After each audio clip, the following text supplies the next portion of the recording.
intrigued, you mentioned the tribes, and I'm curious if you, not you personally, but the Royal U, have thought about how you might partner with Oregon's tribes on this particular project moving forward. We have, and one of the, you mentioned earlier, sort of that funneling approach with this process. So should this vision that we presented to the board be something you wish us to pursue further, we would be going around the state and sitting down and talking with people to discuss what are the critical needs. This shouldn't be a question that's addressed by one person in an office on the Corvallis campus. This is a statewide decision because of the magnitude of impacts it has. So we would involve, through consultation and through discussion, looking for an opportunity perhaps to blend some traditional ecological knowledge with Western science and see if there are key landmark type studies we could begin with. But also the education and the service components, the teaching and service components of Oregon State University, we have a role to make sure that people in those communities, people in communities around Oregon are well equipped to steward natural resources into the future. So involving in repeated conversations is really where we would go, and helping identify what's our role and what's that shared role of those meaningful partnerships. Thank you. And then you mentioned in your testimony that you're interested in preserving traditional ecological knowledge. Could you talk about how you might accomplish that?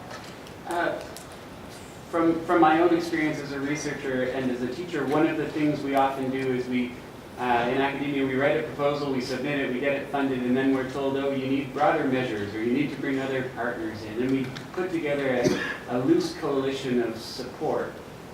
Again, thinking about the scale of the Elliott State Forest, that presents an opportunity, instead of everyone being an add-on, to flip that conversation. We're talking about a century-long program of research, and we're talking about a land base that's supported life and livelihoods for millennia.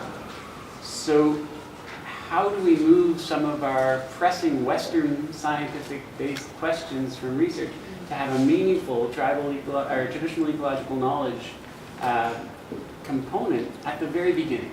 So we know these lands have been used for a very long time for hunting, for gathering, for cultural purposes, for prairies, for building, for supporting life and livelihoods. How do we engage appropriately to make sure those values are considered as we design research questions? With that, you will end up with a structure that celebrates and recognizes and preserves those values far more likely than if we put forward, here are the big 10 research questions for Oregon forests now and into the future. Oh, by the way, we need an 11th question. That is not a recognition of the scale of opportunity that comes with the Elliott State Forest. Thank you. Secretary Richardson, any other comments, questions? No comments.